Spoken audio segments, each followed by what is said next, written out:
All right, welcome to the Inspiring You Show, everyone. I'm Henry, and this, my friends, is a vibrational experience, a remembering of the truth of who we are. Content is light encoded to assist you on your journey if you wish to receive for your highest good. Today, we have a very special guest. Her name is Sheila Darcy, and she is an innovator with 20 years of experience in transforming businesses across a variety of industries. In addition to her corporate career, she returned to her artist roots and founded Sketch Poetic, a creative expression practice. And in 2021, she published her book, Sketch by Sketch, A Creative Path to Emotional Healing and Transformation.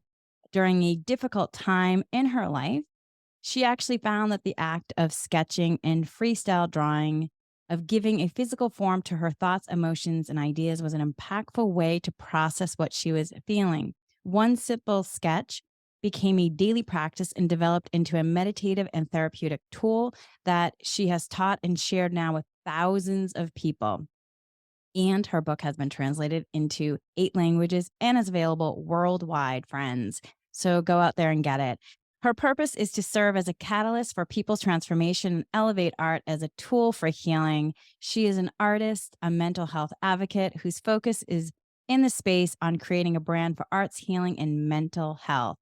Thank you so much, Sheila, for joining me. Oh my God, I'm always amused by these lengthy introductions. It just makes like, wow, I'm in awe of hearing that. But the good news is I feel very humbled by this journey. This healing journey has been nothing but awe-inspiring. And I'm so grateful to be here with you. You and I have been orbiting and crossing paths many times over, and we've shared a lot in common in our journeys.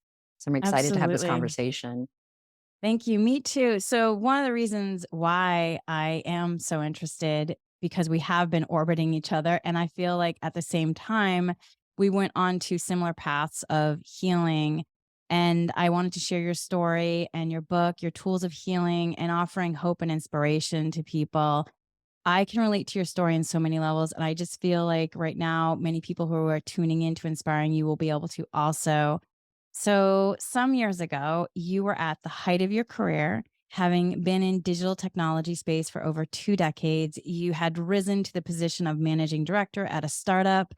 And however, though, as a top executive, you were not feeling as emotionally, mentally, and physically at the top. You were feeling drained, possibly, maybe a bit burnt out, and you have a beautiful family, but you were just not feeling ultimately your best, even though on paper you were thriving. Here you had this amazing job, and here you have this beautiful family, but what's going on here? And so, can you share some of your story and what was it like at that moment when you became aware of something's happening? Yeah, I mean, you said the one word that I'm going to start with this conversation because we could go many different ways, and the word is feeling. As somebody that was always very driven, ambitious, uh, very much driven to prove myself, not only to myself, but to my mom. And, a lot of people were trying to prove ourselves too. One of the things that we forget, because we're always setting goals, I don't know if you're the same way, but I was very goal driven. I set a goal and I would achieve it. So I was very achievement oriented. But one of the things that I never really thought about until now is I never actually thought about how do I want to feel when I get there?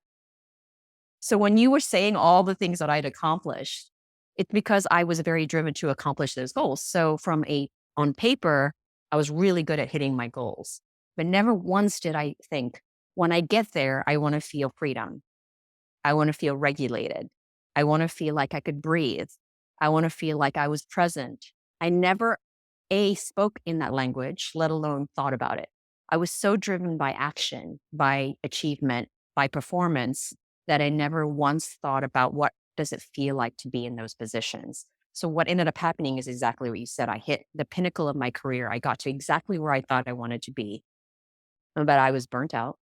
I wasn't present, and I was all those things that I didn't even understand.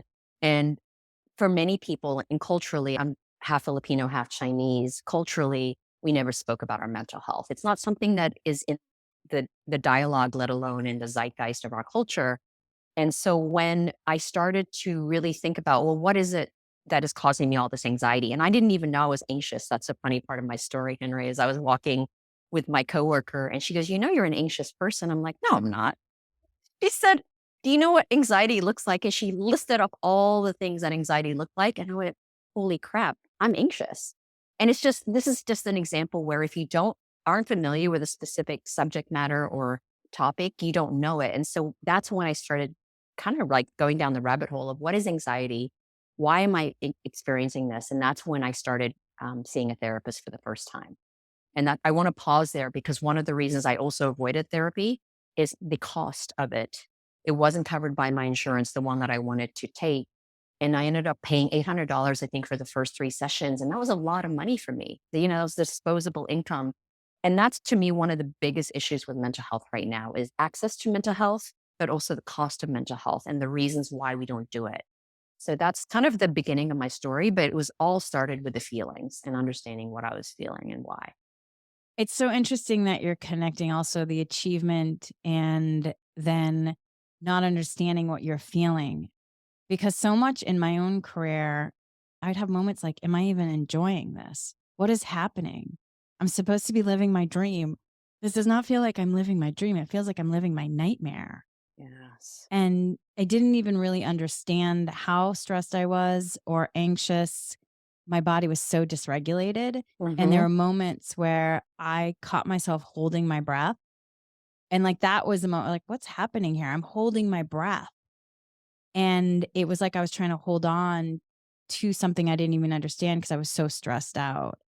So for you then, you had that moment where your friend, because I feel like even though you achieve so much and somebody then says, you're anxious, it's like, wait, what's happening here? Me? But I've achieved so much. I'm at the pinnacle. I climbed Mount Everest. How can I me anxious? Yeah. And that was a light bulb moment.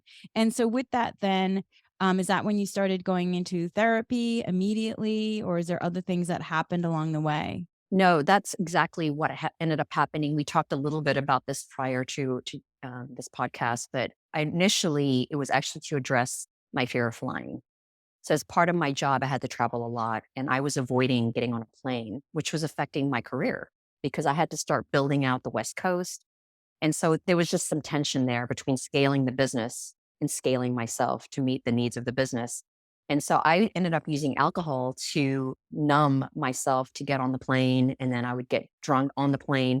And so that's why I have a deep empathy for anybody that has any sort of disease that numbs them, whether it's Netflix and binge or if it's alcohol or drugs, because the empathy is that I in my own way was doing the same to survive and protect myself from all these fears and anxieties. And one of the things that was really interesting that came out of the therapy session to address my fear of flying was she described anxiety in a way that nobody had described it to me before. And it was in a physical definition because anxiety in the dictionary definition is the fear of the unknown, which everyone has. Everyone has the fear of the unknown. So realistically, everyone has anxiety. But what she described to me is anxiety shows up in your body as energy that you're not releasing. And that energy is caused by emotions you're not expressing. And so she asked me that pointed question, what are those emotions you're not expressing? And I knew anger, deep sadness, and shame. I knew it. And those are the three emotions that as a Filipino woman, as somebody that has grown up with the Filipino culture is very service driven. We always put the needs of others first. That's what I grew up with. You're always happy. You're always grateful. And nobody ever told me that you could be grateful and be angry. You could be grateful and feel sadness because nobody explained emotions to me in a way that allowed me to sit in both and honor both at the same time. So whenever I was feeling anything that felt in conflict with gratitude, I would push it away because you can't feel gratitude and be angry. Nobody told me that.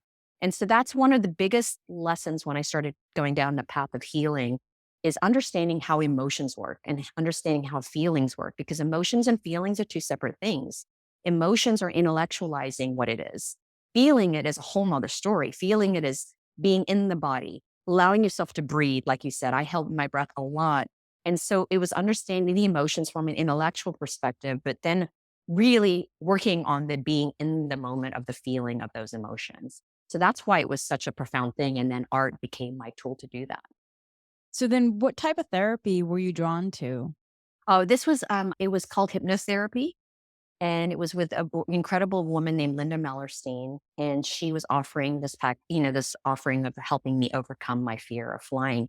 But unbeknownst to me, she knew, and this is why she's great at her job, it ended up becoming more of a talk therapy session in addition to hypnotherapy, because she wanted to get to the root cause of why I had that fear. And my fear of flying, everyone has different fears. Some people have the claustrophobia. Mine was turbulence. I was fine with takeoff and landing. It was the anticipation of turbulence. And the metaphor is whenever I felt turbulence, I was really feeling all the turbulent moments in my life, because that's how emotions work. When you're feeling sad, you unconsciously tap into all the moments you were sad. Same thing with joy. When you're feeling joy, unconsciously, you're feeling every moment you've ever had joy and love and all the emotions. And I wasn't aware of that. You don't think about it like that. You think of it in the moment, but you don't realize all the ways your subconscious and unconscious are at play. And that's the beauty of what art does, is it allows you to bring your subconscious and unconscious to the conscious field and gives it permission to be seen. That's the power of art as a tool for healing. So you have this session with her and she connects you with this definition of emotion that then just has it's that moment, the light bulb Hmm. moment again. How does it then start to unpack things for you? How do the Yeah. story dots start to connect in your life? Yeah, that's a great question. She asked me another question right after that that leads me to Sketch Poetic. She said, "Do you have a healthy way to express your emotions?" And I remember having that immediate moment, having a memory as a kid, being in my bed and drawing, but I did it to escape. I didn't do it to connect. And she said, "Have you ever thought about drawing again?" And I went, "No, I've been neglecting it for the past 20 years. I got to pick up a sketchbook now and then." She goes, "Why don't you try doing that?" I remember walking out of Henry when I walked out of the therapist's office. It was one of those moments when the light bulb hit. I remember how clear the day was. It was almost like a light, something happened. I do remember something happened, but I also had the understanding that I couldn't do what I knew I needed to do in the job that I had. So I remember the next day I talked to my boss slash friend, and I said, "Look, I really feel like I need to address my mental health, and I feel like I don't think I can do it doing this job because I was burnt out. It's too much. I can't scale beyond where I'm at." And so I made a decision to leave that job, but I gave myself 6 months because I wanted to be responsible. I was managing director at the time. And so 6 months later is when I started daily sketching. So I knew I wanted to commit to this idea of using art as a tool for healing, but I also had the wherewithal to know that I couldn't do it being a managing director of this company and trying to balance both. So I had the foresight, but I also had the reverence for what I knew. It's almost like I knew deep down that this was going to transform my life, but I didn't expect that I would find my purpose doing it. And that's what ended up happening. Okay, so uh, was there any fear in having that conversation? Was there any resistance? Was there Yes. any like what happened in that Oh, moment? major resistance. One of the biggest parts of my healing journey is, in addition to being very academic and performance driven, I was people pleaser and a perfectionist. So that conversation was very hard for me, not in the terms of having a difficult conversation, but I felt like I was letting the team down. Like, how can I do this to the team? And so that's where the resistance came in. It wasn't actually about whether or not I should do it. It was, how do I let my needs overrule the needs of all these people? Right. And that is at the crux of my healing journey, is, again, as a caregiver, as somebody that was born to give of myself selflessly. Self-care was not even in the equation. Like, self-care is like, what is that? Self-care, what does that look like? And so there's just all these interesting dynamics of what happens when you go down the path of healing. The resistance comes through in your personality, the way you're raised, your culture, um, your your sense of being, your identity. If my entire identity has been about taking care of others, the resistance is, what the hell does that look like when you're not in that mode, right? So there's a lot of fear on the other side of it, and that's why the resistance is there. It's not from just a resistance like taking the leap, which I think is what resistance is usually associated with, that fear of doing it. Mine wasn't that. Mine was, the resistance was, well, what does it look like to be on the other side And is that someone I wanted to be and identify with? And at the time I didn't. I was like, well, that feels selfish to be that way. Or that doesn't seem, all felt very counterintuitive. And so that was where the resistance is. It's just the unknown was so uncertain. I couldn't even see myself in the other side of what that looked like. So I had to really crawl my way there. Which is so interesting because you brought up it's really selfish to think of myself and do this, yet you then being in your purpose and bringing this to the world is supporting people in healing and connecting into their inner artist Yeah. to allow themselves to be able to express their authenticity of their light. And it's just so interesting, though, how that kind of resistance and fear and anxiety can come into play. How did you workshop it though? Like, what tools did you use? How did you connect into the energy of like bravery or courage? Like, Yes. what supported you? Daily sketching. It's that simple. So fast forward, quit that job, took another job that was a lot more manageable in terms of work life balance. And I started sketching daily at a coffee shop. I made a point to go to this coffee shop before. It's Verve on Third. I always like to give them a shout out. Um, but what ended up happening, Henry, is when you've experienced trauma. So what ended for me, I was avoiding a lot of childhood trauma. I went through a very traumatic period from the age of pretty much birth to 15. And all the many ways it came out sideways. I had eating disorders, I had suicidal thoughts. I had a lot of things that I suffered from, but all hidden, secret. I never talked about it. I only started talking about it in my adult years. And so when I started sketching daily, there is a term in psychology called hypervigilance. And so I had an alcoholic father who was very abusive. And I share that part of my story because I was very hypervigilant, listening to his voice, watching his movements. I knew when it was going to be a bad night. Very early on, as a young child, I was raised to see and use my hypervigilance to survive. Like, oh, this is going to be a bad night. So when I started sketching daily, this is really pointedly answering your question of how did daily sketching change my life? I use art as a metaphor. So when I started sketching daily, I used the very thing that I used to survive to thrive. So I was actually using my hypervigilance every time I sketched. Like, that's interesting that I made that mark. A thought would come up and I would be fearful of that mark, or the perfectionist tendencies would come up, or I was aware of an audience. So I was sketching and I was thinking about, well, somebody's going to think that's ugly. So all those thoughts, right? All those things that all the critics and the judge and all the many ways I actually put my art away for 20 years started to come to to the conscious field. But for the first time, instead of using hypervigilance to survive, I started to question why I started to feel those feelings.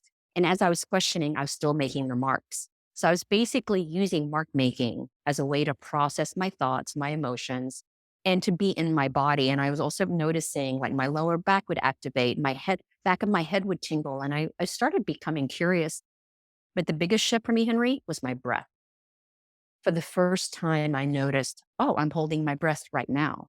Or I noticed that I breathe shallow, but I exhale long. And I just started to pay attention to these things. And it was really my form of meditation. That's really what meditation invites you to do. But I had a hard time with meditation because I needed, and this is why it's really important for people to know why my book perhaps is different than the way other people talk about drawing and sketching, is for me, it's an embodied practice.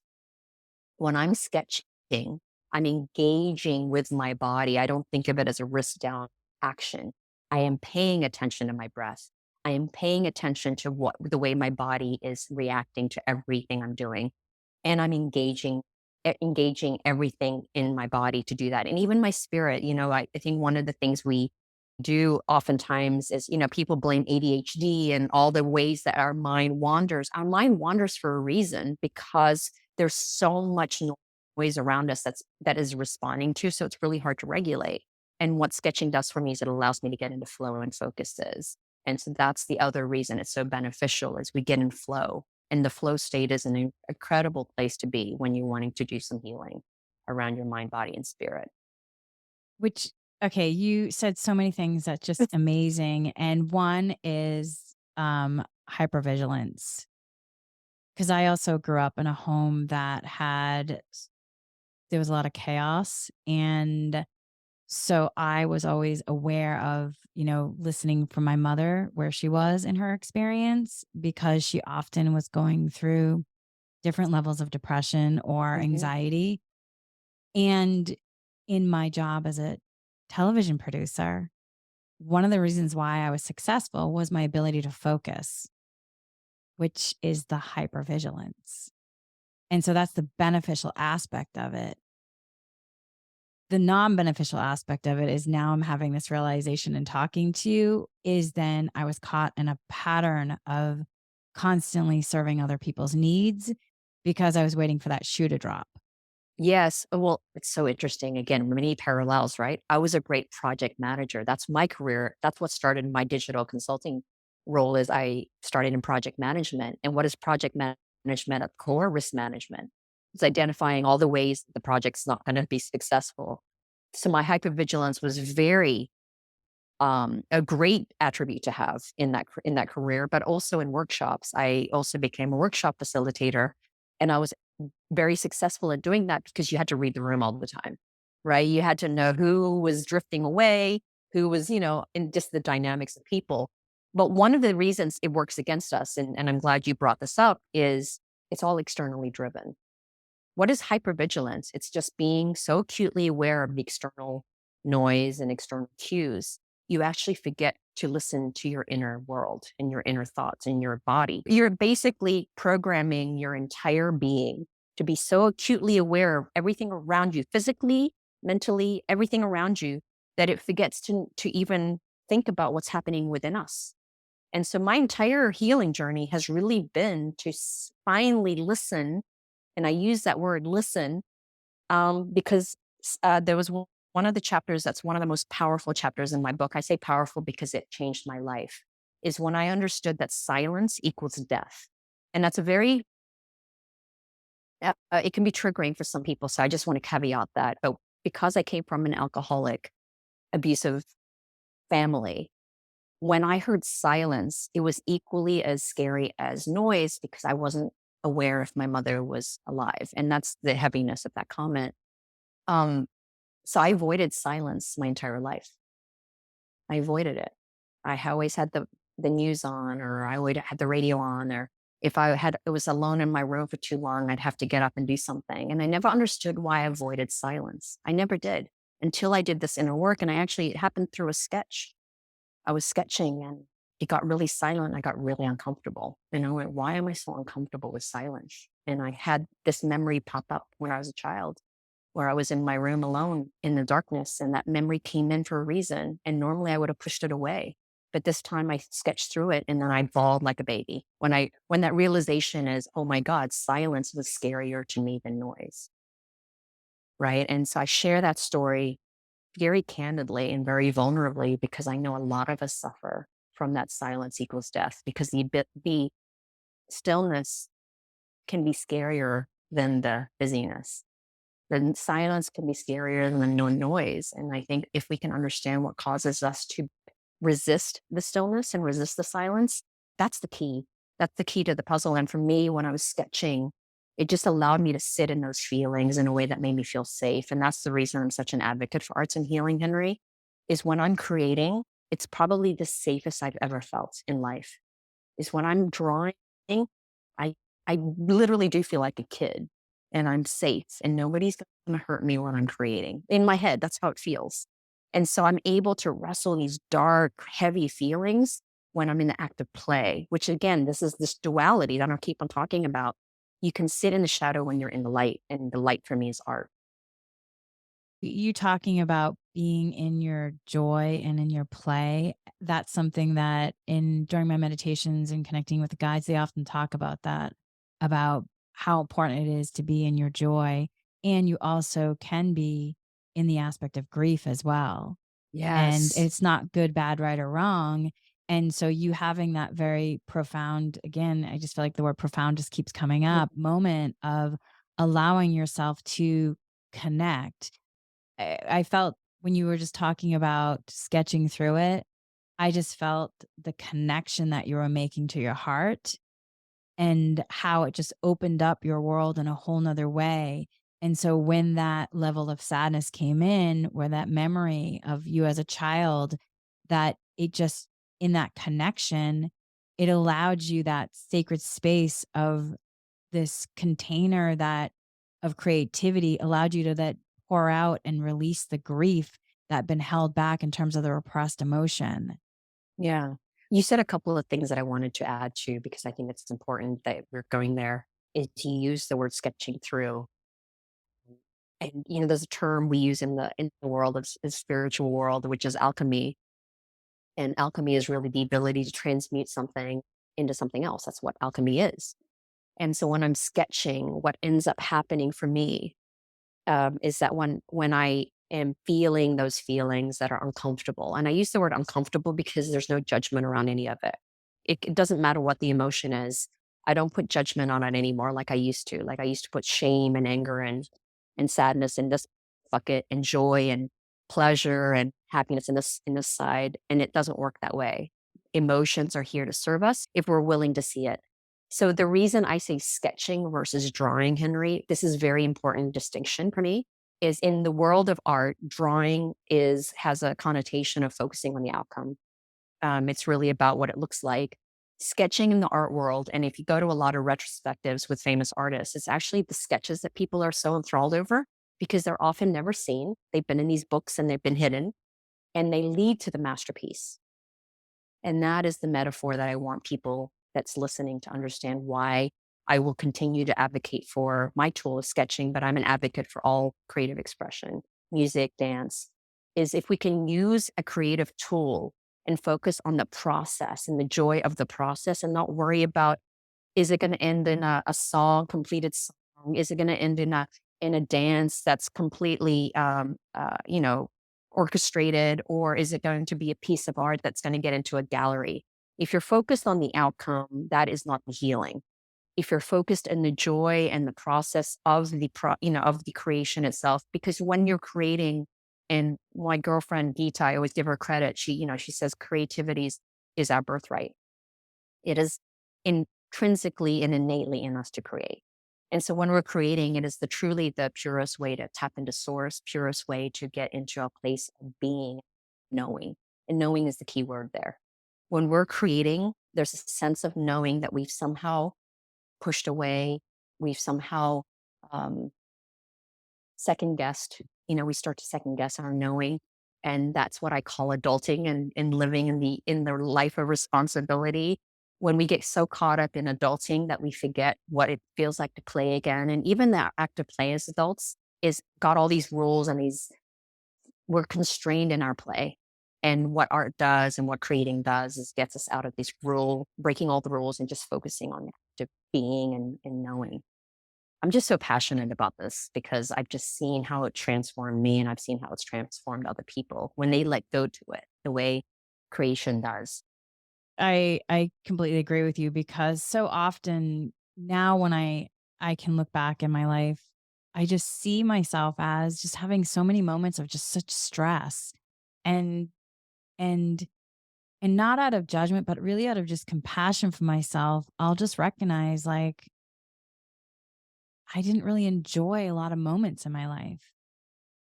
And it's that climbing that proverbial mountain of success that when I get there, then I'm going to be happy and free. When I get Mhm. to that next milestone, then I'm going to be, I'm going to have X, Y, and Z. But along the way, am I enjoying the road trip? Yeah. And I actually, in researching your story, I read this, and I'm just going to read it.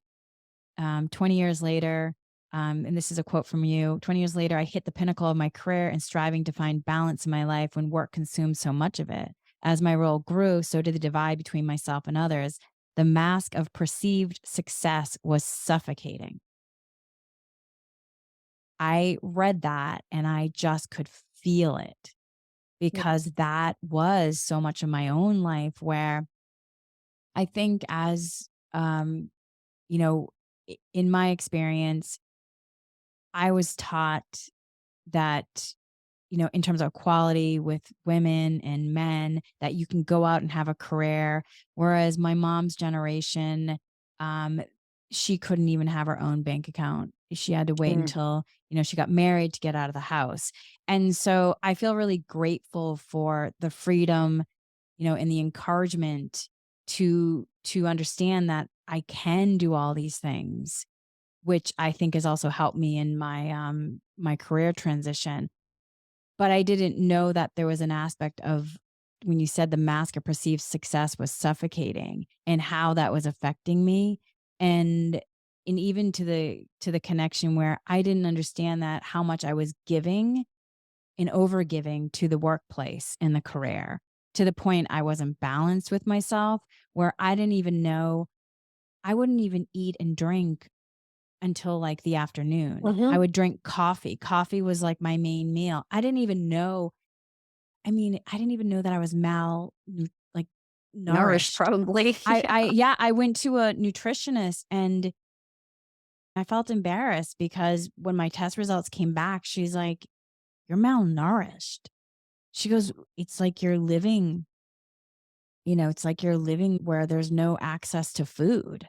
That's what she said. Yeah. And I it's like, here I am, an executive producer doing really well, and I don't have access to food, and it's because I was starving myself, because I was putting everything else before me, and that's my version of, like, healing and coming unnumbed, if you will. yeah. And it's been a process to, release that pattern and, that just remind myself, "Okay, we have to eat breakfast." And even in that, when that adulting that you were talking about, it's like, "Okay, am I failing adulting by not even remembering to eat?" And so then, okay, it's not right, wrong, good or bad. Let's let go of any shame and let's just start to work with ourselves with compassion. And compassion really has supported me and also letting me let go of getting caught in more suffering because I kept getting in an avalanche of just judgment, criticism, suffering, shame that then was just completely debilitating my game and causing me to feel even more stressed. And I remember being in a practitioner's office. I was doing somatic experiencing, and she said, we were talking about somebody who is an empath, who highly sensitive, who, can feel, and she said, you can be all those things, but it doesn't mean that you need to go into the suffering. And I heard this once years ago from an energy practitioner I worked with, and it just finally clicked. And I was like, "Oh." And I just had this consciousness moment. And then she said, "You can go into compassion, which compassion is a higher vibrational frequency, Mhm. and let it uplift you and give yourself that love and care." And I didn't even understand I wasn't loving myself. And then after that, I was seeing someone at the time and he was hugging me because I had shared with him in a very vulnerable situation about how I was like, I'm not eating and I don't even know that I'm not eating. Yeah. And he then just whispered in my ear, he's like, I need you to love yourself. And I heard him. It was the first time I heard some, oh, and then it's like, "Oh, what does that mean then about self-love?" And that Mhm. really was a moment for me where, "Oh, okay, I gotta learn to self-love." And but within that, there's all these layers of it. Yeah. And I think sometimes in healing and when you have trauma, sometimes it can be painful. And so you talking about being uncomfortable, and there can be many moments of being uncomfortable, but the more that you learn to use the tools, you learn to understand that you're safe to walk in connection to the hard edge because you have also the experience of bringing in like peace and compassion. Yes, absolutely. There's so many layers to what you just said that's it's so resonant for me. And you talk about the entertainment industry, I talk about the agency space. Anyone that's listening that's been in either industry will tell you there's so many parallels, but I want to touch on two things. One is ancestral stuff, but the other thing is this idea of work culture. part of the reason we did not eat or drink or, we were physically harming ourselves is it was normalized in our culture. You know, books are written about grit, books are written about hustle. And if you're in an industry where 18-hour days is the norm, then you actually don't think you're different. It's only when you're placed in a very different, healthy environment do you realize how unhealthy you are. And I think it's an important point to bring up because culture, we talk about culture a lot. And I see these 20 somethings or people coming out of college going to companies where that is the norm.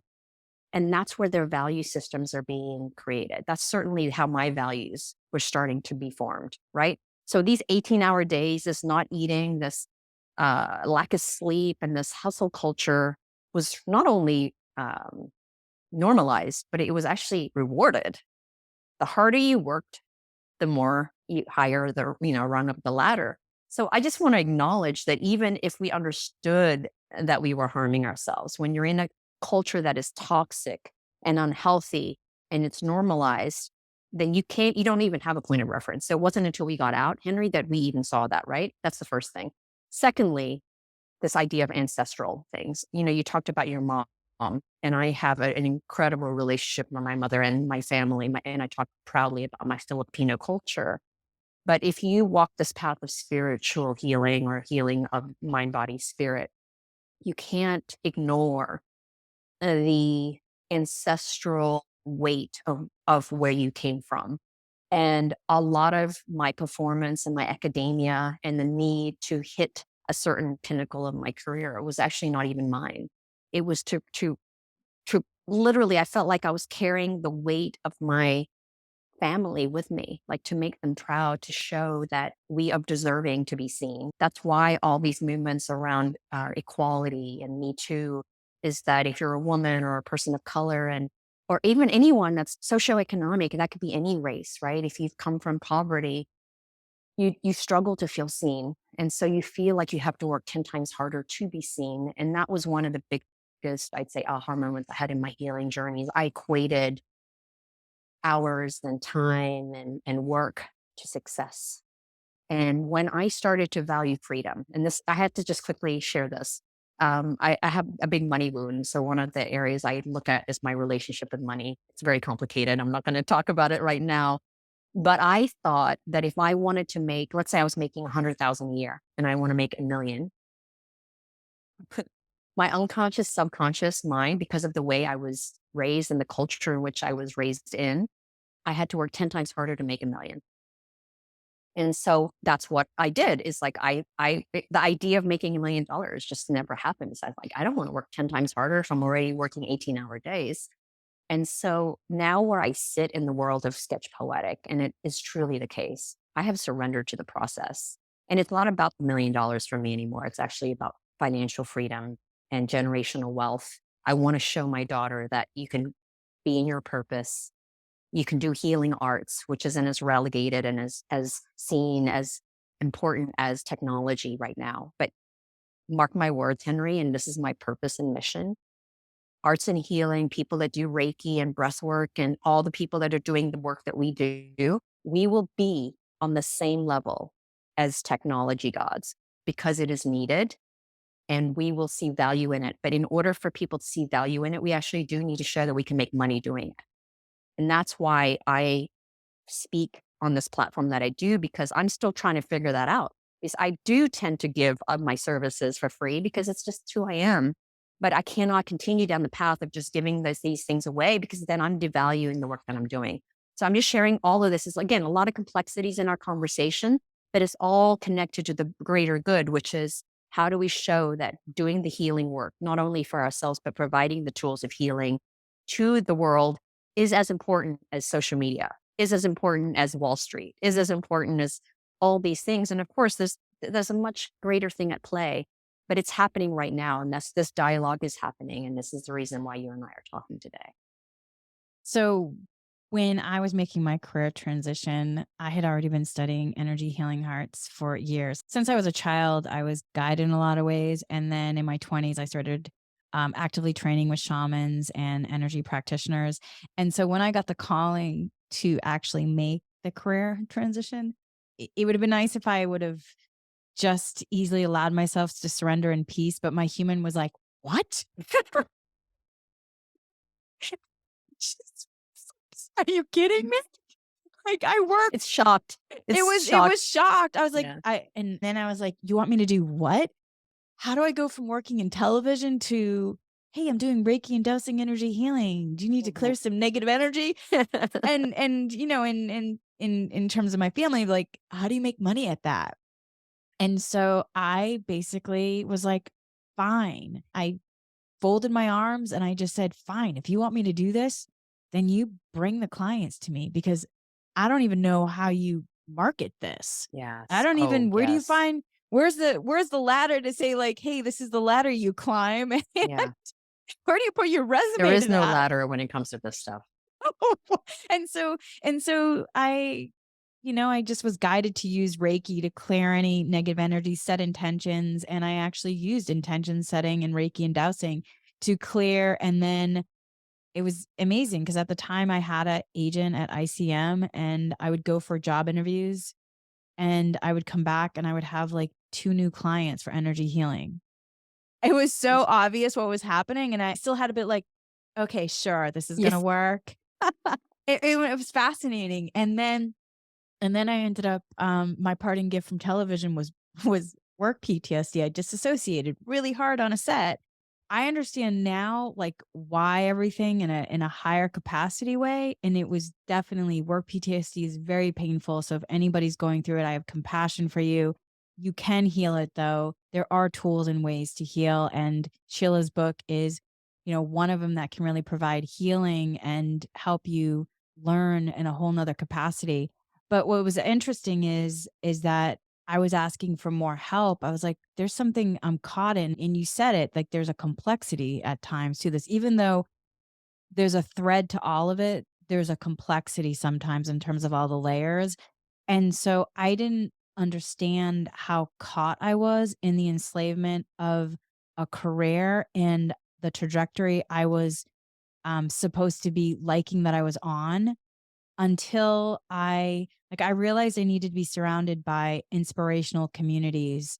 And so I was guided to go to this, I hadn't really been to church in years. I went to Catholic school Mhm. when I was a kid for Same. 12 Yeah. years, Yeah. Yeah. and I hadn't been to church in years, and I was guided to go to this place that had inspirational talks. Yeah.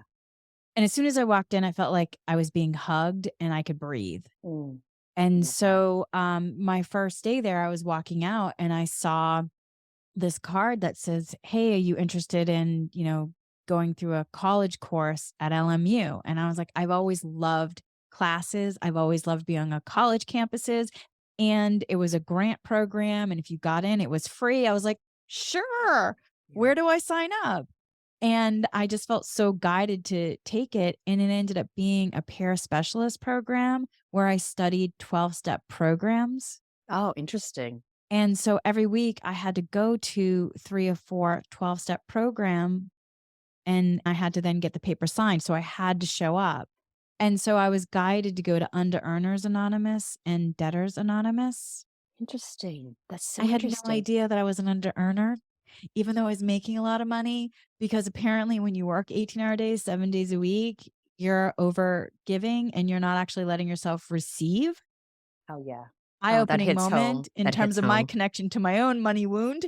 Yeah. And also I realized like, oh, look at me. I am incomplete. Like I am like enslaved to a system, that the system is more important than me. And so then I also was going to Codependency Anonymous. Didn't really understand codependency in that way.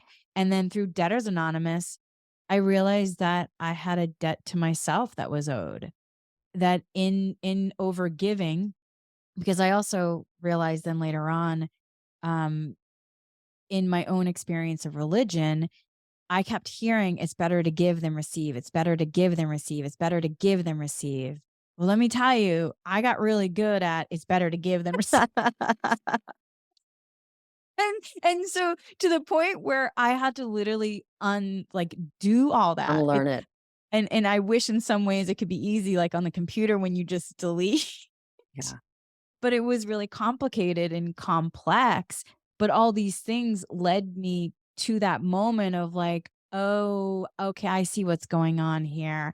And it's my whole path has been in this connection point of being in this place that has led me, even my career in television, it Yes. has served me to be in this place where when you were talking about project managing, you gain tools and even some of those tools were from childhood to get you to that point, to get to where you are now.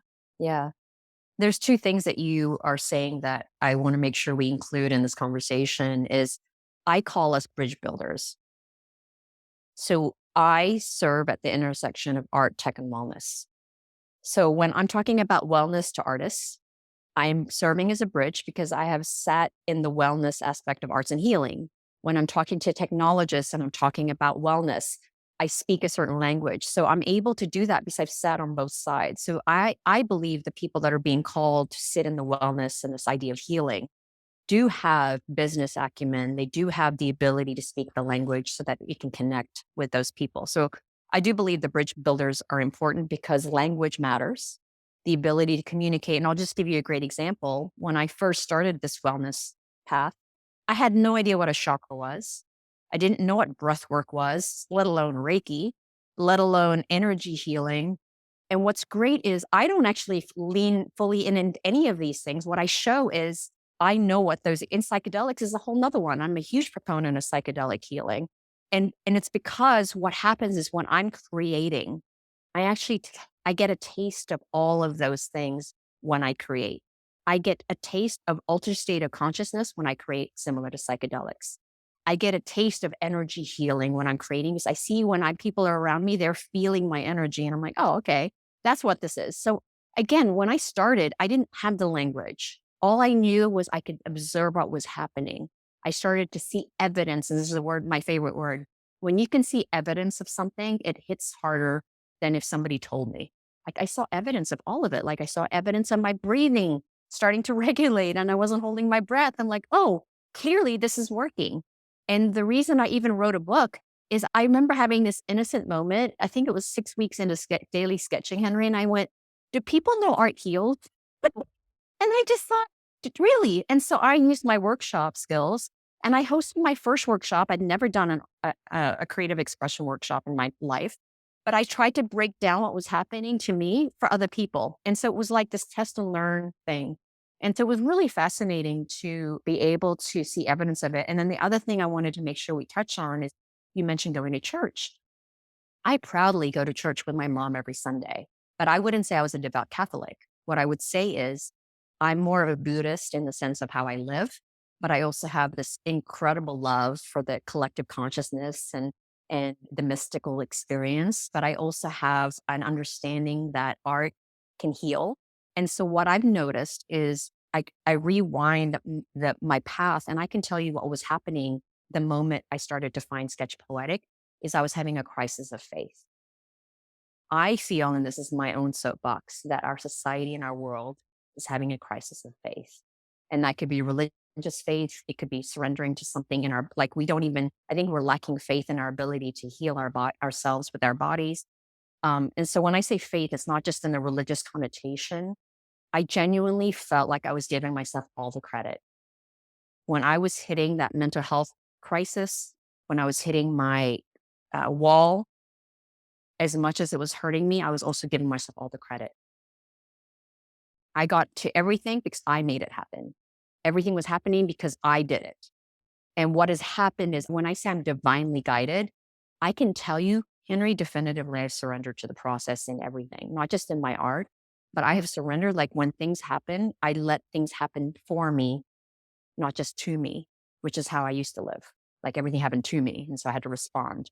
Things are happening for me. And so I'm able to sit, and this is even with creative people. We tend to be very good at coming up with a ton of ideas. And I'm one of those people when an idea came, I would act on it all the time. So I would be doing 10 million things at once. And now when ideas are coming, I just sit with it and I notice a lot of the ideas either float away or the ones that are meant for me come to me. But I wouldn't have been able to be there if I started to have faith in something greater than myself. And my art allowed me to see evidence of that faith. Because when I started to surrender, I noticed all these things started to happen and I started to surrender to it. And that's when my faith started to really enrich. So I wanted to share that because I do believe my larger purpose and mission of arts and healing is to get people to see that they can believe in something bigger than themselves because it helps us. Because if we gave ourselves all the credit, we also are punishing ourselves along the way in doing so. So, what was that moment then for you that you surrendered and you reconnected to that aspect of self in terms of your connection to divine spirit? I have to go back to my art practice. One of my heroes was Salvador Dali, and Salvador Dali is an incredible photorealist painter. But I was always in love with his ability to paint his dreams. I'm like, how does he paint something he can't see? And I never could do it. I mean, if you looked at my childhood work, it's always photorealistic. It was like trying to get it perfect, which is a great metaphor. Now, when I create, if you see any of my work on Instagram, you'll notice I never know what the outcome is going to be because I surrender to the process. So what ended up happening is, and this is what my book's entirely about. There's, 21 chapters and each chapter has two prompts. And each prompt is about acknowledging all the reasons we don't surrender. This is why sometimes not knowing what you want is equally as important as knowing what you want. So I needed to understand all the ways I resisted the surrender before I could surrender. It's just like, it's counterintuitive, just surrender. And people are like, I don't know how to surrender. It's not about why don't you surrender? It's what are the reasons you are not surrendering? And you use the word compassion a lot, which I love. If you can give yourself compassion for all the reasons you resist, that is when you end up surrendering because you're not judging it, right? Because the moment you're able to realize that, and this is an important part of healing, is that we are resisting something because we're actually trying to protect ourselves, not for any other reason, because we need it to survive. And I'll just want to share one more story that's really important, but has really helped me. Is that I had a girlfriend who shared a truth. Imagine if you've experienced a lot of trauma and you're bandaged like a mummy and somebody comes up and rips those bandages and says, "Hey, you should heal. You should really like unwrap yourself." But those bandages are the very things keeping you alive right now. How dare you? Right? And so that's what compassion looks like. What compassion looks like is picking up my book and not doing it for another 6 months. Compassion looks like listening to this podcast, knowing you should be doing all these things, but not being ready to do it. That's what compassion looks like. Compassion isn't action. Compassion isn't I'm healed. Compassion is knowing that there's a reason you're not doing the things that deep down you should be doing, and surrendering to the fact that it's okay, that you're not ready, but understanding why you're not ready is the compassion.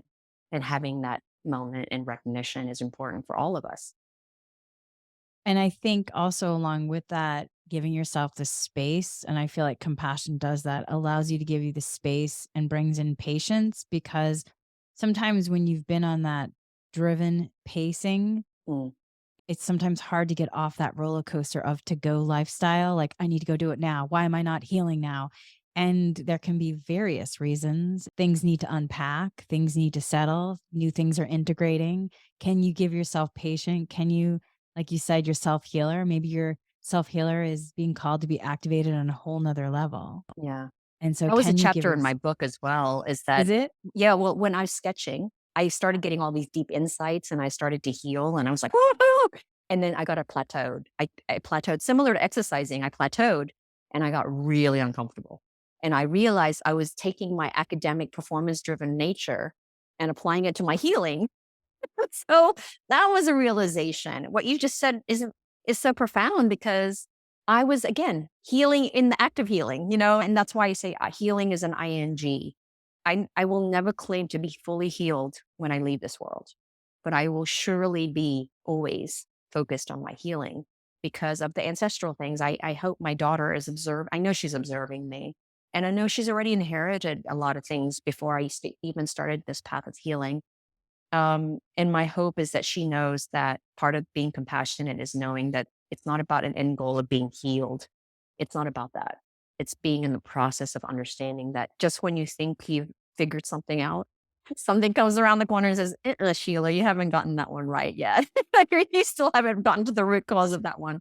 And that's okay, but it's kind of comical really when you think you've been healed. I always find people that tell me they're healed. I'm like, I never say anything. I just watch and observe because lo and behold, 6 months later, something happened. And they're like, oh, I didn't quite get that one right.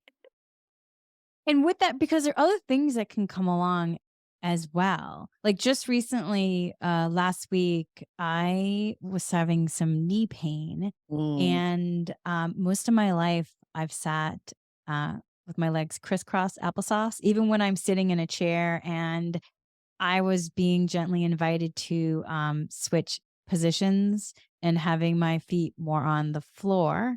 I've been sitting like this since I was a child. And what's interesting is that I started having a lot of knee pain where it was like I could not focus on anything else but the knee pain. And then I went into denial of the knee pain. Like, let's just not acknowledge the knee pain. And then in I one can of my so many relate to this. and then one of my I mean, I'm like, the guides my guys have been saying lately, it's your most important purpose is the business of being human, No, I light love and that. physical form. I That is love really that. what you're here for. Mhm. And that is your most important business if you want to use, the The human business term. Yeah. yeah, the business terms. And I was like, oh, business of being human. And part of human is letting yourself humaning Hmm. and living in this space of evolving. And which goes to what you're saying that not healed. It's like we're evolving. And there's Always. many aspects of things that were happening in terms of consciousness, collective, individual, Mother Earth, everything, ancestors. And so, but back to my knees, I was meditating and I don't know if you connect with past lives or not, but I all of a sudden saw like a past life of a really difficult image. And I was like, oh, let me not look at that. Yeah. And so then it took, I mean, a lot of throbbing knee pain for me finally to sit in that stillness of, okay, let's acknowledge this. And basically, it was a scene from the past life where there was some sort of swords were happening on some battlefield and legs got cut off at the knees. Yeah. Yes. And Hmm. so, wow, most of my life I've sat with my legs up on a chair in crisscross applesauce. Like, okay, in that crisscross position, like, oh, wow. And it was a very comfortable position for me, very familiar for me, brought a lot of comfort for me. And Yes. so then I saw it and I did a Reiki and dowsing session to, bring in anything else that was being called to be cleared. And I did a deep meditation on it. And then I got called. The guides were like, okay, get some, ice packs now and put them on your knees and do Reiki. And I was like, okay. So I did. Mm, And next thing you know, the pain went away. yeah. And meanwhile, Oh my gosh, this brings up so much for me. I spent Henry. days in pain. I've been having lower back pain, and it just so coincides with my grandmother. I dedicated my book to my nanay. In Tagalog, nanay means mother.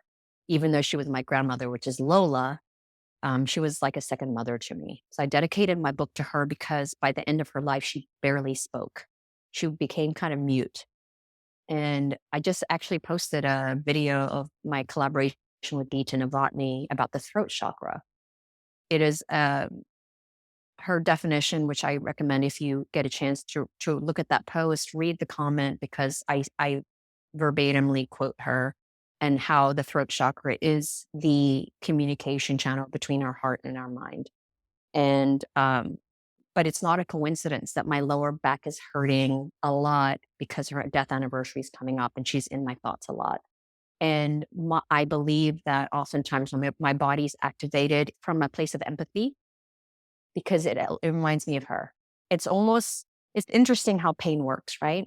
Is that and I you hear a lot and then we were talking about alcoholism earlier and it's very common for children of alcoholics to become alcoholic.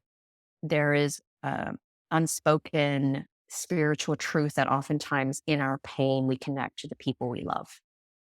And that is the way we do it. And so it helps us to understand why somebody did the things that they did or perhaps trying to get into their heads. And it's just the interesting human psyche of how we connect with people. And I'm sharing that because I noticed that when my physical body hurts, one of my fondest memories of my grandmother's, I used to rub the tiger balm on her lower back all the time. And anytime I have lower back pain, I think about her. And so that's an interesting dynamic that I've associated pain with her. right? And so I'm sure there's an ancestral thing, that a pattern there that I am going to continue to address and evolve. But that awareness, that consciousness that it is our pain that connects me to her is very powerful. A couple months ago, the guides have been working with me in part of my energy healing work and developing and working with the DNA and downloading aspects of from the ancestors. Mm, In particular, is with emotions, where there could have been somebody from your ancestry that they weren't able to process an emotion, and it may have got handed down in the generation to support coming into completion. So correct. that way, then the family lines can be cleared and elevated into a higher vibrational frequency. Yeah. And so it may be, maybe something interesting in terms of with your sketching, Yeah. maybe in connecting, what is that wisdom of the pain in terms of your grandmother, and then the connection of the suffering, and then seeing if it's ready to be in completion of a sketch. I just got a full body chills from that truth, because it's exactly the wisdom of the suffering. That is what resonated with me just now. So thank you for that gift. There is a wisdom in that suffering, because, unconsciously, we're choosing to feel that pain, right? We're unconsciously. When I say that, I could clearly take meds and numb it out, but I don't. I really genuinely know that there's something greater at play. And one of the things that I've said that I really believe in is when you start to walk the path of a spiritual path, and I say spiritual path in that sense of it becomes more than just mental health and emotional health and physical health. It is, for me, when you walk the path of healing, it is a byproduct to walk the path of the greater good. And I say that really because when you start to see how nature, and this is my relationship with nature has even deepened. I have always loved camping and all of that, but again, similar to my work, I was in nature, but I wasn't really in nature, right? I wasn't really in the feeling of it. I was just camping. Now when I do my beach walks, which has become very therapeutic for me, I smell the ocean. I feel the ions from the waves. I notice the death that is on my path. I see the nuances just in a beach walk. And that, again, and this is the thing about art that I think is powerful. It is a metaphor. The moment you start to see, and I'm looking down right now, the moment I start to see that wisdom and that insight on paper, when I look up, the very things present itself into my external world versus the other way around. You and I have spent our entire lives being of the external world, and our inner world was suffering, right? Our physical bodies were being, basically punished is the best word I can think of. But then when you shift the mindset and you shift the perspective and focus on our inner world, then our outer world reflects that. And that's the healing, because now I have much more reverence for the things around me, whether it's people, energy, Mother Earth. But before, I think it was all lip service, because I said I was passionate about the earth, but yet I was ignoring it in my day to day. And so I say that in a place of compassion, because you might be one of those people that have that feeling of wanting to be of service to the greater good, but you're not serving yourself. So it's really attention. That is going to be attention. It's really hard to be of service to something bigger than yourself when you're not of service to yourself, because it's a synergistic relationship. It's powerful. And I see it in my art all the time. I see how my art has evolved based on my relationship with my external world. And with that, it's the saying of put the oxygen mask on first and then put Mhm. it on someone else. And in relationship to nature and earth, there's a rhythm in terms of talk about regulating the nervous system, where Yes. you can go walk on the beach and you can smell the ions and put your feet in the water. It can clear your negative energy. It can reset you, reground, realign. And then all of a sudden you're like, I can breathe. You're Yes. getting in rhythm. And Yeah. Mother Earth is constantly like, she's getting in rhythm. Yeah. And there's been moments when there's been earthquakes in other places or things that have happened where I can feel what's happening in places on earth, and how it's like your body's an antenna. Yeah. And so are you letting yourself connect in to letting yourself be in the flow of that rhythm? Yeah. It's powerful, So isn't it? Powerful. Like I it's just so get, I want to powerful. like hug you right now because when we were talking, I'm like, yes, because it makes me want to hug you, but it makes me also want to cry because I still remember what it was like to not be of this understanding and this awareness. Like I see people and I recognize myself in them, but I don't try to, by the way, and this is the other part of the healings. I remember in the former days, if I saw somebody in pain, I would want to fix them. I don't do that anymore. If I see somebody that I can clearly see is suffering, it is not my job to fix them. What I can do is say, guess what? I have this tool. You might want to look at it. It might not be the right tool for you. Maybe it's dancing. I do believe in the power of creative expression for sure. But I'm not possessive of sketching. I'm not possessive of visual art. I think gardening is cooking, all of those things are very creative. But if you start to cook with intention to heal, it's very different than just cooking. Or if you start to garden with the intention of healing, it's very different. So really, that's all I'm trying to bring to the forefront is when we can bring that subconscious and unconscious to the conscious field. It through the act of creative expression, you are healing. There's nothing to do. That's the great part of my entire purpose and mission is, and there's nothing to do. Just in the act of creating, that is the healing. There's nothing to do. Just do it. And then you're on the healing path already. And you're in that So, beingness is really what they oh, talk, the beingness so aspect. powerful. And that is that having that shift. I think that is probably for me also, you said something important about the differentiating where you are now when you're seeing yourself in others in terms of the pain. Yeah. For me, Reiki has helped me have healthy boundaries where I can ask, send Reiki to a situation. I don't have to do anything. I can just be in the beingness of letting the light force energy come through. And whether or not that other person, if they're accepting Reiki or not, that's their choice. And really understanding that we all have different choices.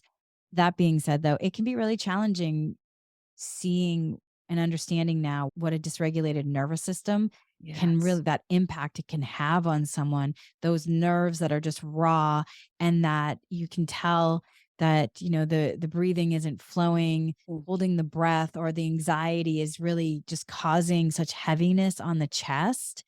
And also just the body posture. You talked about doing somatic work, Yeah. and I just would love to touch upon that as well about how that's Please. really helped you on a whole nother level. Yeah. I'd love to give some actionable examples too. I would Always love be good. that. So we talk about groundedness, right? In our Soma work, it's this idea of feeling centered and grounded and being of the earth. A great exercise that I was given, again, interestingly, flying came back up. So after COVID, my anxiety just started coming back up because I think I started to feel the energetic fear and anxiety the world was feeling. And so I started having that remembrance of fear of flying again. And my somatic coach asked me, do you feel grounded on a flight? And I genuinely thought, well, how can I feel grounded when I'm in 30,000 feet in the air? And that's one of the things I had to understand is groundedness isn't just touching the ground. But, it's all these kind of assumptions you make. So one of the exercises she had me do is when I'm on a plane and I'm starting to feel, because when I'm not grounded is when all those fears and anxieties really start to bubble up. She goes, how do you feel grounded? And she said, use the power of your visualization. So for me, this is just my thing. You can do your own. Is I close my eyes and I literally picture a beanstalk climbing up and touching my ankles, and I feel held by it. So even if the plane is like turbulent, I feel grounded because I have visualized this beanstalk. And by the way, that has helped me a lot.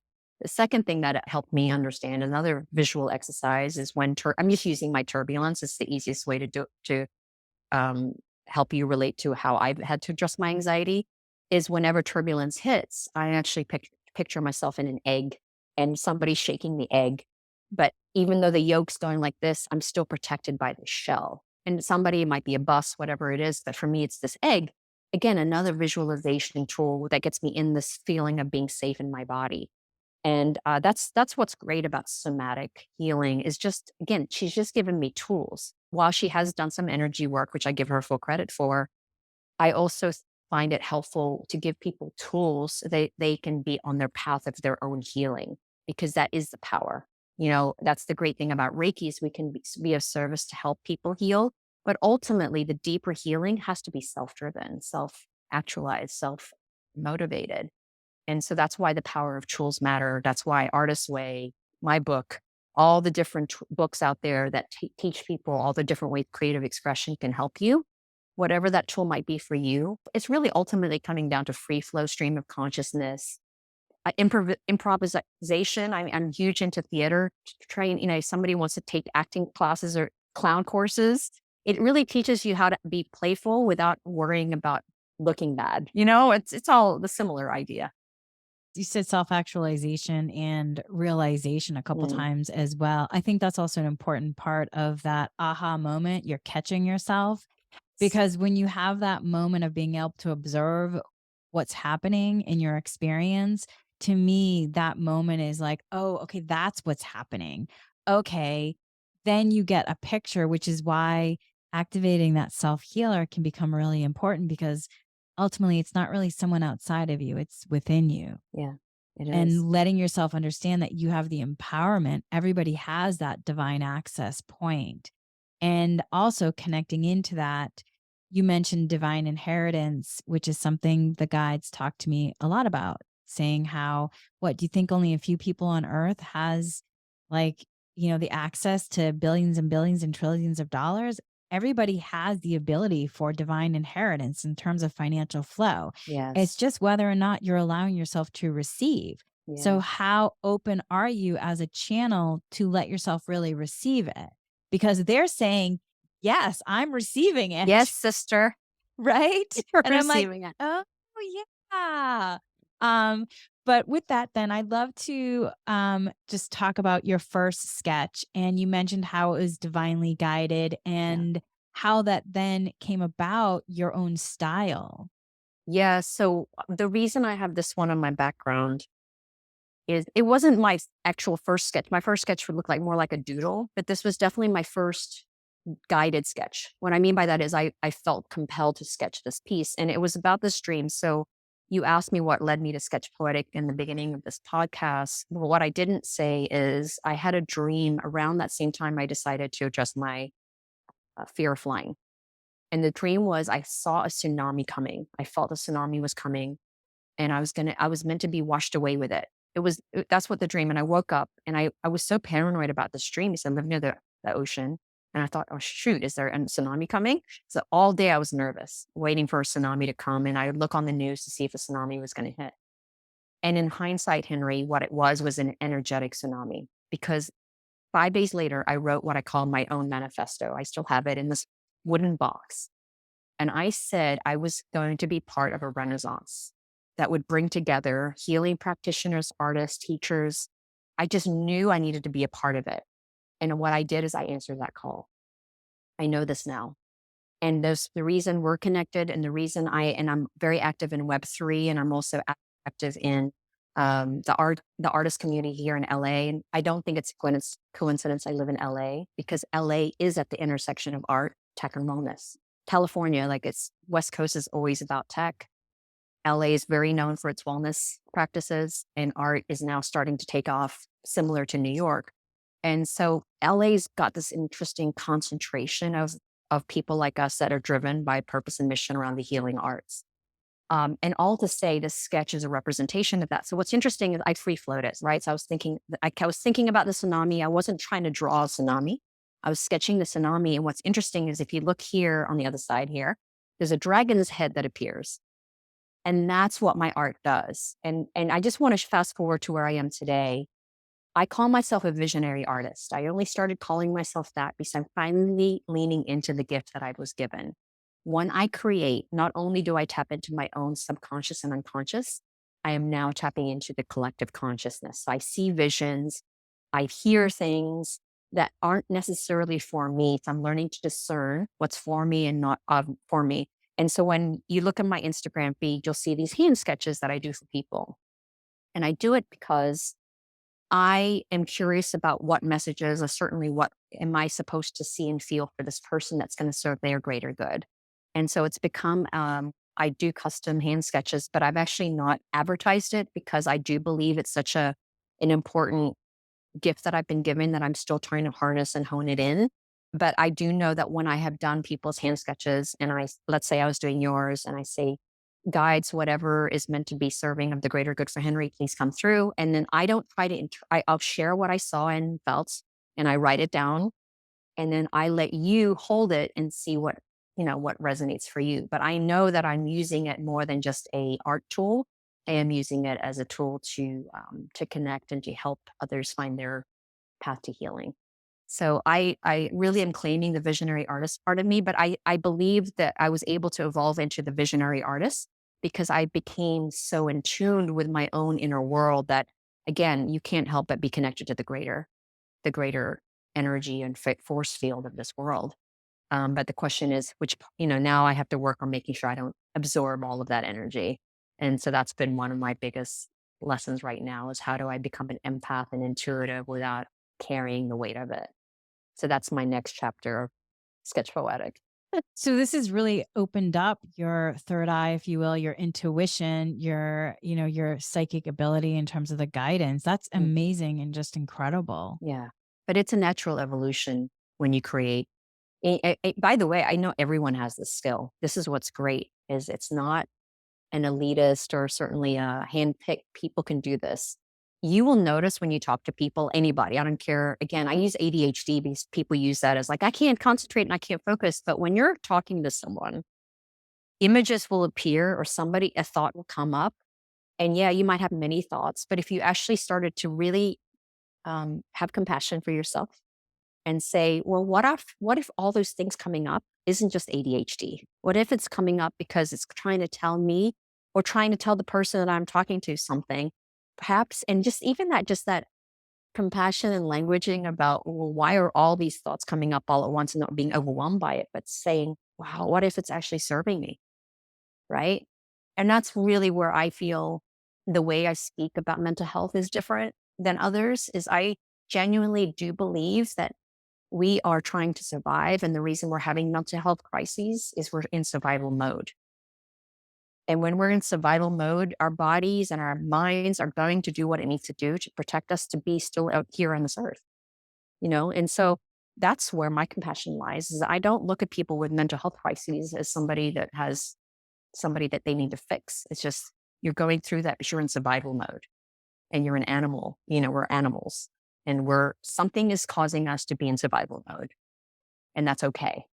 But do you have the tools to understand what those things are that you're being triggered and all the things that we've talked about? So I love that compassion has been a thread in our conversation because even mental health needs compassion. It's great. I love that we're on this other side of it, Henry, that we can talk about mental health so openly now. But now it's become so open that I think people are labeling themselves the disease rather than just having this thing that they're processing. They become the disease. And that is what I'm trying to show is that you're not the disease. You're having a mental health issue, just like we're having physical health issues. So I'm a proponent of holistic health, not just mental health. I always say whole health. Yeah, whole health. And Yeah. one of the reasons I like Dr. Bessel van der Kolk's book, The Body Keeps a Score, Best book is ever. he's so honest too about his journey in connection to being a mental health practitioner and realizing that in terms of just the evolution of where it's going and needs to go. Yeah. And I like that honesty with it. And also then Dr. Richard Schwartz, his work, Internal Family Systems, he talks about it with the protectors coming up, that the protectors and the managers, they're protecting these exile pieces that were very vulnerable and traumatized. Mm, And so there's all these pieces that maybe then, causing just coming up to protect the system, yeah. the internal family system. And so then bringing in compassion and tools to support in terms of what do they need. And I've also been studying nonviolent communication. And it's really like, what does that piece need? What is happening here? Bringing in that compassion. And then what are the needs? What is the data from it? Yeah. Is it ready to be in completion or does it need something else?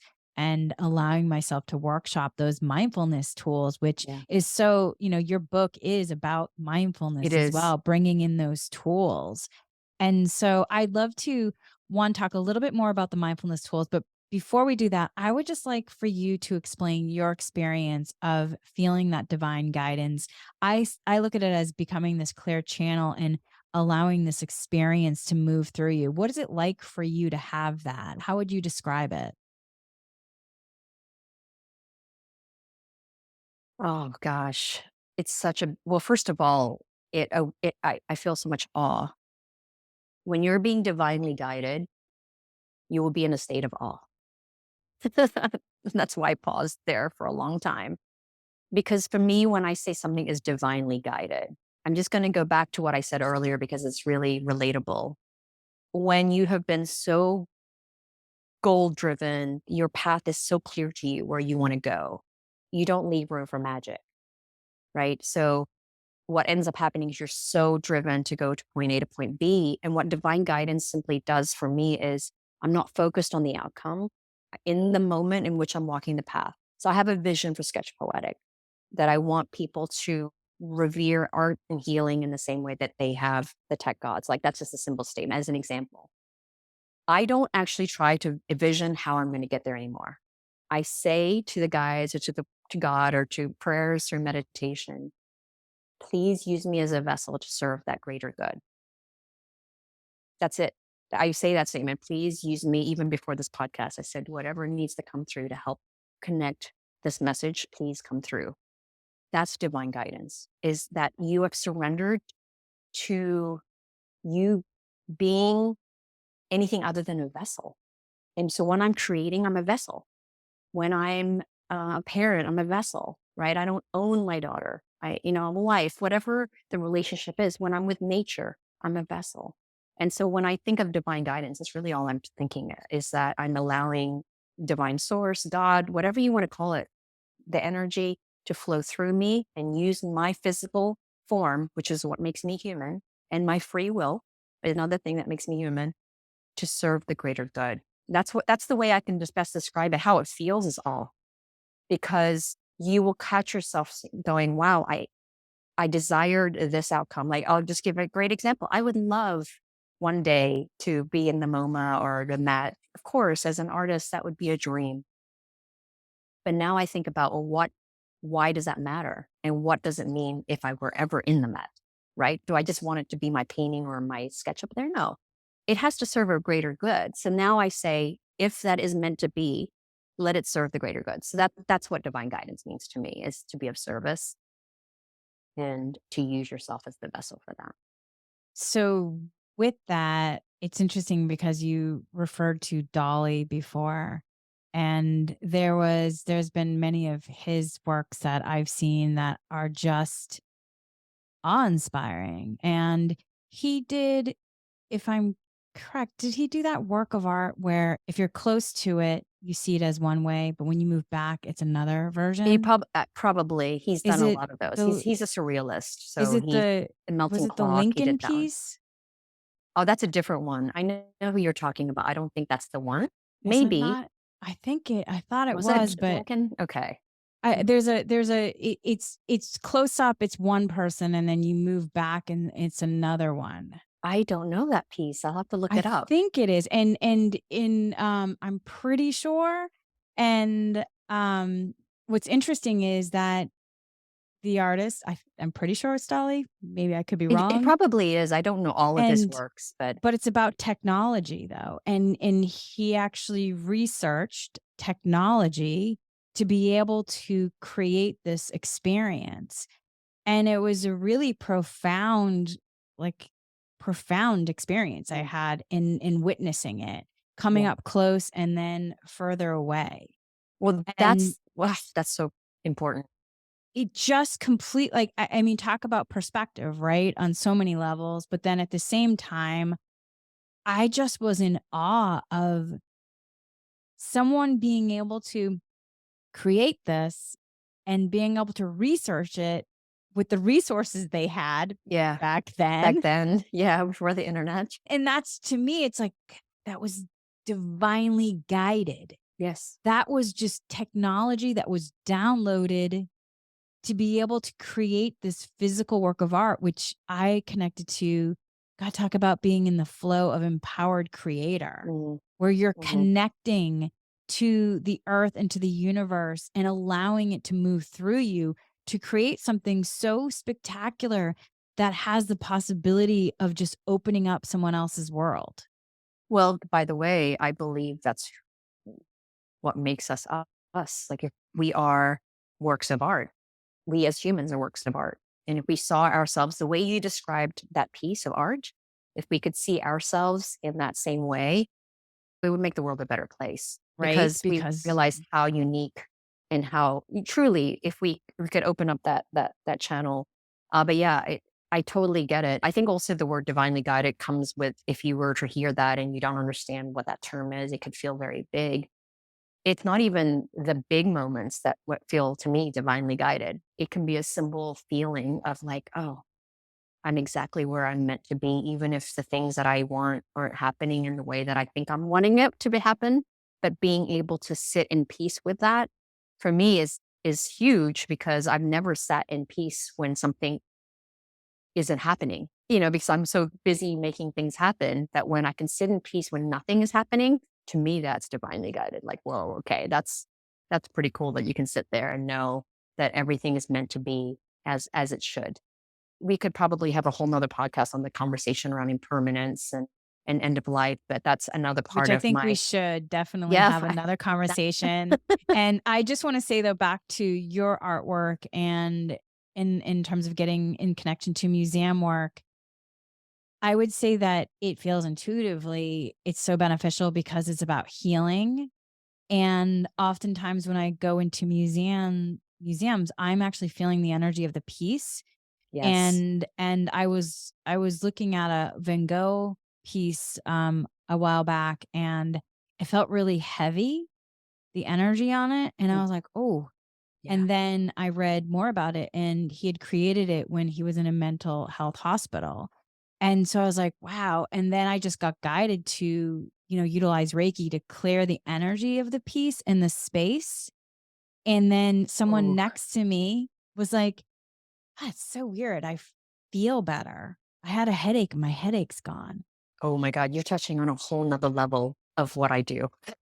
Which is So I feel like your work when you're talking about being in museums, it's really about supporting healing on multiple levels. yes, Yes, in terms of recognizing it at the beauty of the work, but it's also really allowing healing to happen on multiple levels, not just for the thank person you. looking at the piece, but also welcoming people into the museum and touching on the connection to earth too, because it's supporting the line of healing and anchoring light to earth as well for events, if Thank you. that I have makes an event sense. coming up in mid-September. But thank you. I'm just going to say thank you because that's exactly how I want my art to be received.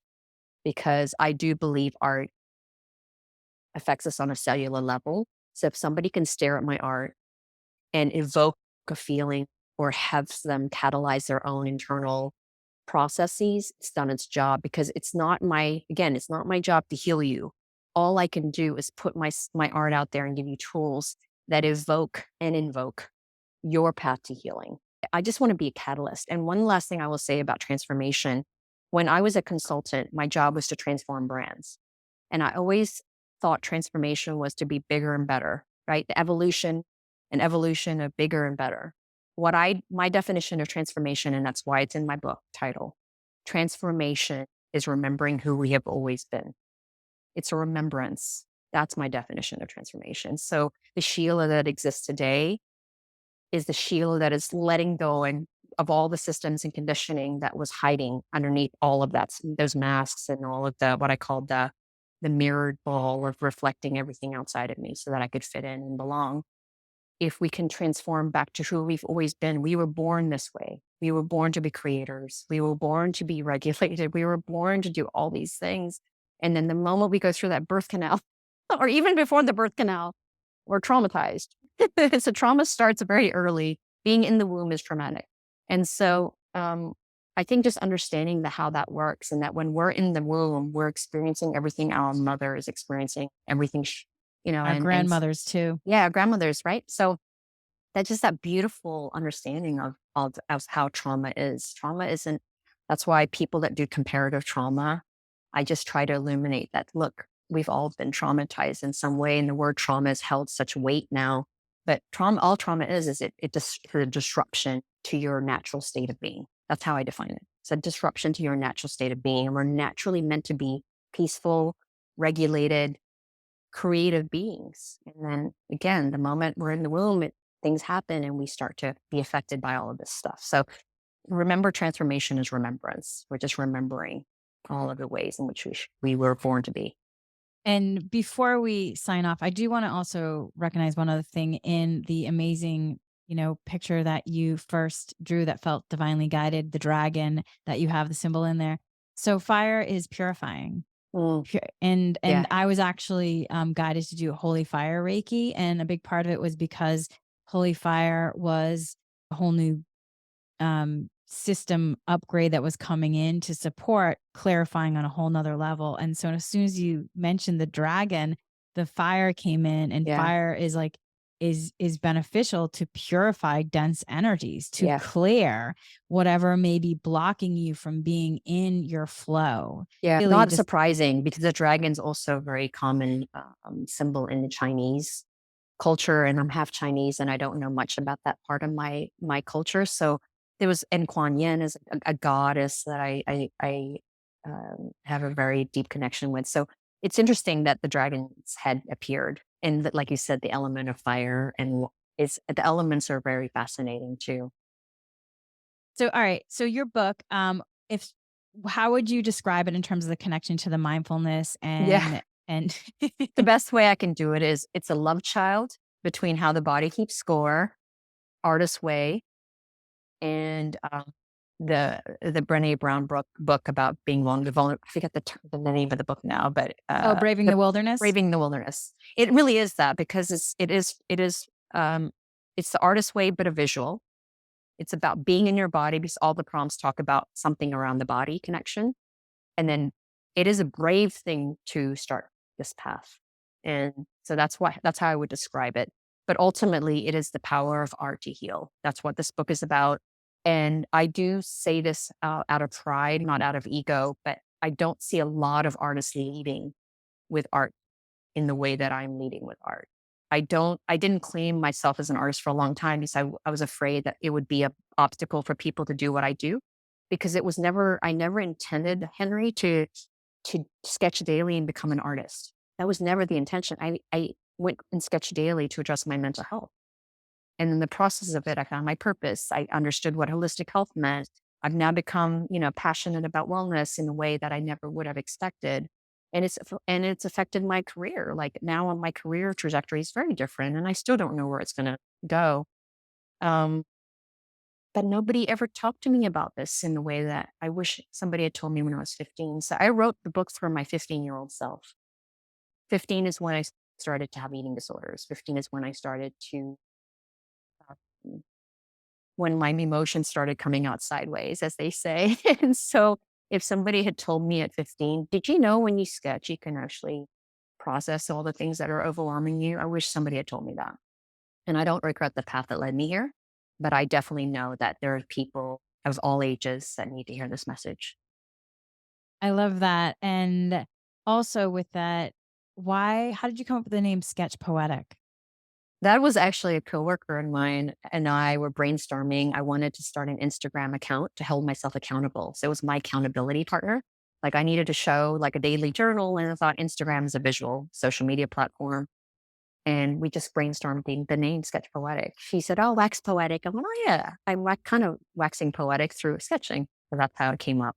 But I didn't start my Instagram again for any other reason than just to hold myself accountable. And no, I had no idea it would resonate the way it did and it would reach people the way because I was just sharing my journey along the way and continue to do so.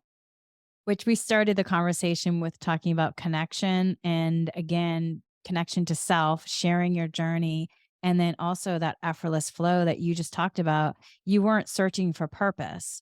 You were connecting to your heart, and in connecting to your heart and allowing yourself to heal and be in the joy of your experiencing of reconnection, you then allowed yourself to be in your purpose, which I think is so important, that because oftentimes some of my clients are searching for purpose. It's not about searching, it's letting yourself go within. Yes. So thank you Amen. so Amen to that. That's all I'm going to say. Thank you so much. And your book is Sketch by Sketch, A Creative Path to Emotional Healing and Transformation. Everyone, please go out and get it. It is an amazing book. Now, how can people find you and how can they sign up to work with you, workshops? Please Sketch tell Poetic. us. That's the good news is Sketch Poetic. You can find me anywhere. It's all my social media handles. I am leading more with my name, Sheila Darcy, as an artist because Sketch Poetic is a methodology as well. And so I want to make sure that I own Sheila Darcy is owning being an artist. So you'll start to see my name out there more, but Sketch Poetic is the easiest way to find me. And on my website, I'll share the events I'm doing and workshops and all of those things that I continue to do to get the word out there about what I do. Great. Well, thank you so much for sharing your inspiring story, your art, your wisdom, everything with us. And before we go, as many of you know, I like to delink. So if this resonates with me, you can say this. Or if you are a Reiki practitioner, you can do dry bathing. I asked to break the links with this podcast. I asked to break the Reiki links, leaving only harmony and balance at their ends. I also asked to clear any residual energies being held in my body, a result of these links. I ask the light Reiki to fill the void, cells, rejuvenates, refreshes, revitalizes for my highest good with ease and grace. And so it is. May peace be with all of you. Thank you so much for joining. Have a beautiful day. Thank you so much.